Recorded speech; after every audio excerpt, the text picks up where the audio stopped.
Shalom semuanya. Puji Tuhan, ini luar biasa, ini mestinya penuh nih ya. Oke, ya perkenalkan nama saya Junaidi Solat. Jadi dulu saya sholat melulu. Saya jauh daripada Tuhan. Dan saya dulu cuma taunya Yesus ini adalah manusia. Kalau di agama saya namanya Isa Al-Masih. Ya, dan dia statusnya hanyalah nabi.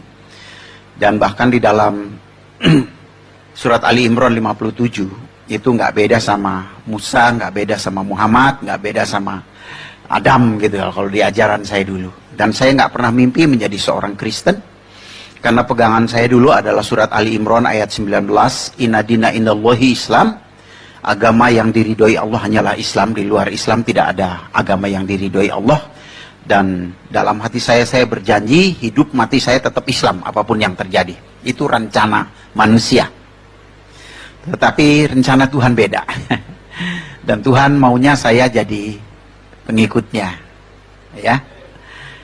Jadi Tuhan maunya saya jadi pengikutnya, maka dia kejar saya. Jadi saya memang nggak mau. Cukup lama saudara, saya bergumul 2 tahun. Itu tahun 80-an saya bergumul. Selama 2 tahun, kalau Jumat saya ke masjid, kalau Minggu saya ke gereja. Ya, Tuhan itu memanggil itu hanya dengan satu kalimat yang misterius. Dia cuma berkata begini, carilah kebenaran, kamu akan diselamatkan. Nah, saya berpikir ya kebenaran itu Islam, yang lain itu nggak benar.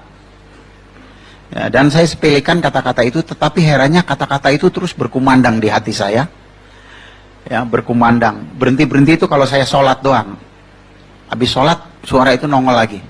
Terus begitu. Dan saya pikir saya mulai tertarik dengan kekristenan. Kenapa? Karena agama Islam, agama yang paling dekat sama Islam. Sama-sama ada Musa, sama-sama ada Daud, sama-sama ada Yusuf. Sama-sama ada ya yang lain-lain lah sama gitu saudara. Jadi paling dekat, saya nggak mungkin mendekati Buddha atau Hindu, tapi yang paling dekat ini. Jadi saya mulai masuk gereja, tetapi kalau saya masuk gereja ya kalau pendetanya ngajak doa orang semua begini, saya cuma melotot aja liatin gini. Ya nyanyi juga saya nggak ngerti, dengar-dengar aja begitu. Jadi selama 2 tahun. Nah dari saya melakukan hal yang seperti itu, lama-lama mulai tersingkap. Mulai tersingkap, gitu ya.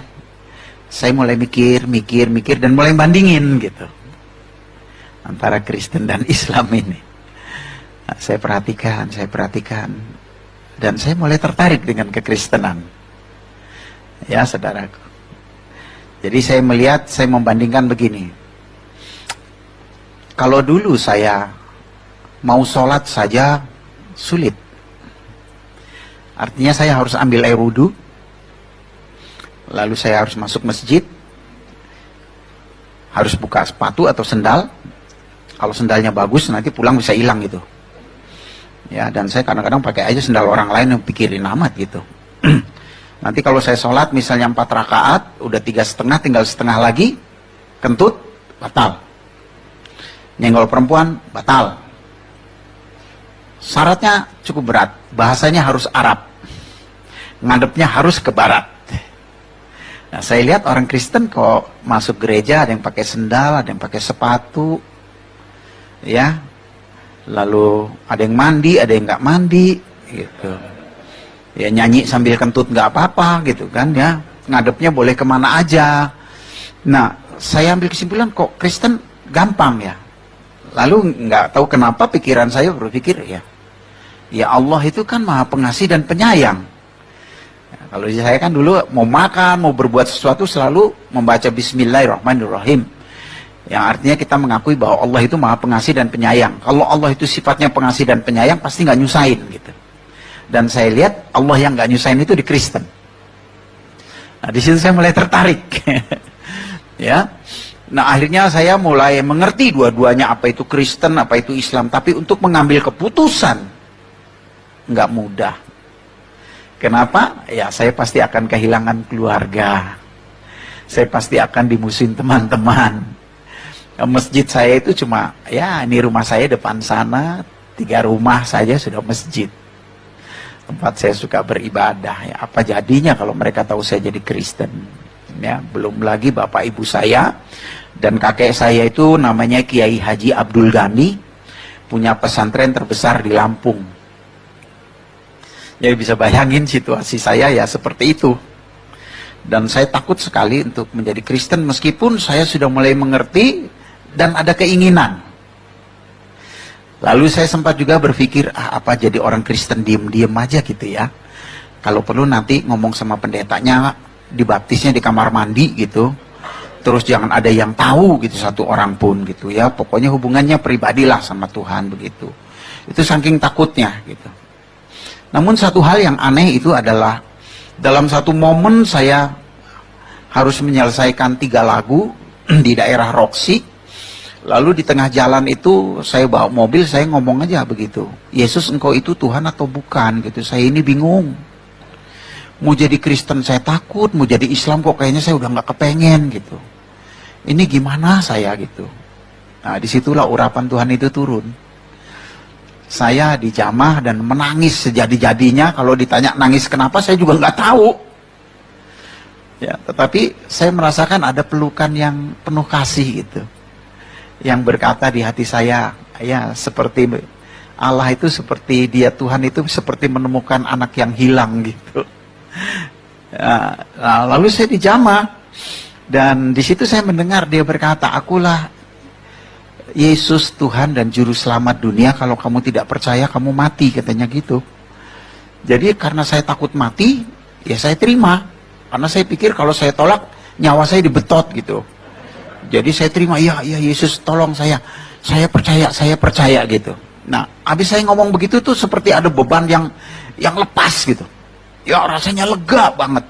Dan yang paling ajaib adalah sejak saat itu saya nggak takut kehilangan apapun. Nggak takut kehilangan orang tua, nggak takut kehilangan teman-teman, nggak takut bersaksi, sampai juga nggak takut mati. Makanya saya jadi Kristen tuh nekat banget memang benar. Ya, saya nginjil di mikrolet, saya ketemu haji gitu, rasanya pengen ngomong terus gitu, mau siapa aja. Nah, tetapi memang saya percaya kalau bapak saya, keluarga saya tahu saya jadi Kristen, pasti saya dihakimi, nggak mungkin nggak.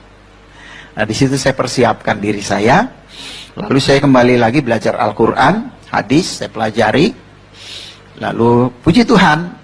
Tuhan itu memberi waktu yang sangat baik. Ya, salah satu guru saya adalah yang saya sangat cintai itu Hamra Namri.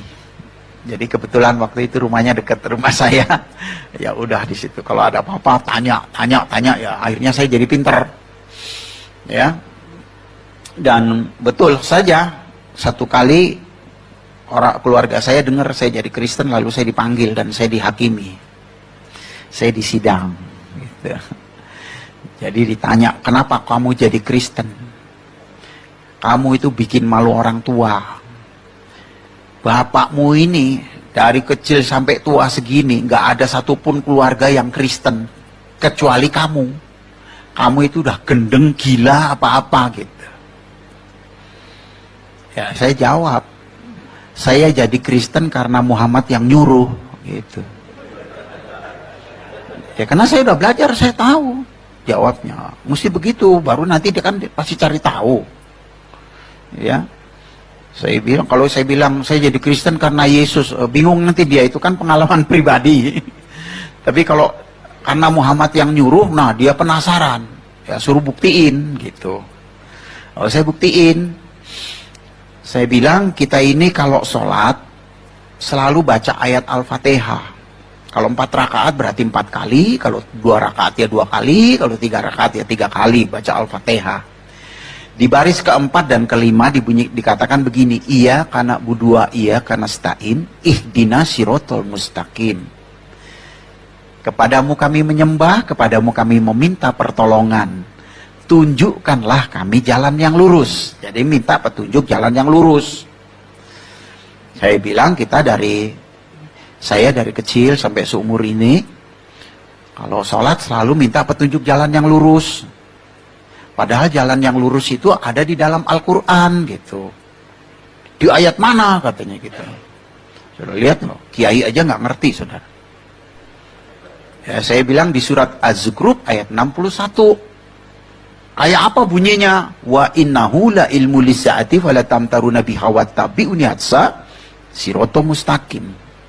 Sesungguhnya Isa Al-Masih benar-benar memberitahukan hari kiamat. Janganlah kamu ragu-ragu tentang hal itu, ikutlah kepadanya karena dialah jalan yang lurus.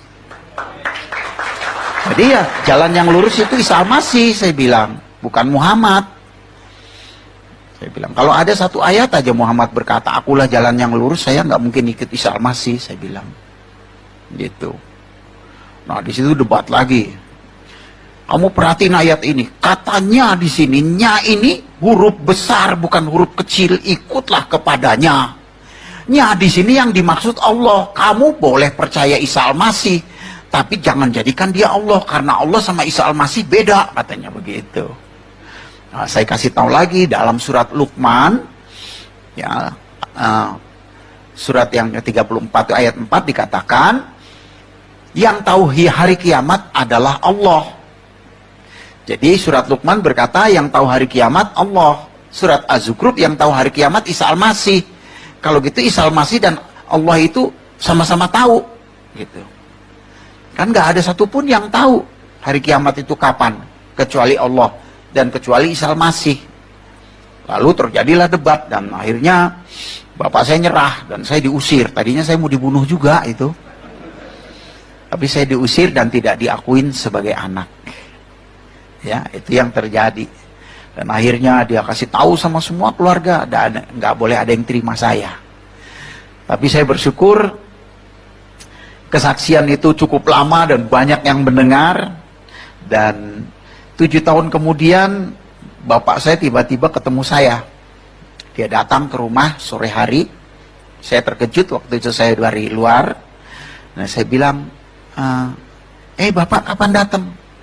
Dari tadi pagi katanya. Ada apa pak? Saya mau cium tangannya, biasa kan kalau kita cium tangan gitu. Dia tepis, gak usah katanya gitu. Terus saya bilang, ada apa pak kesini? Mau ngomong katanya. Ngomong apa?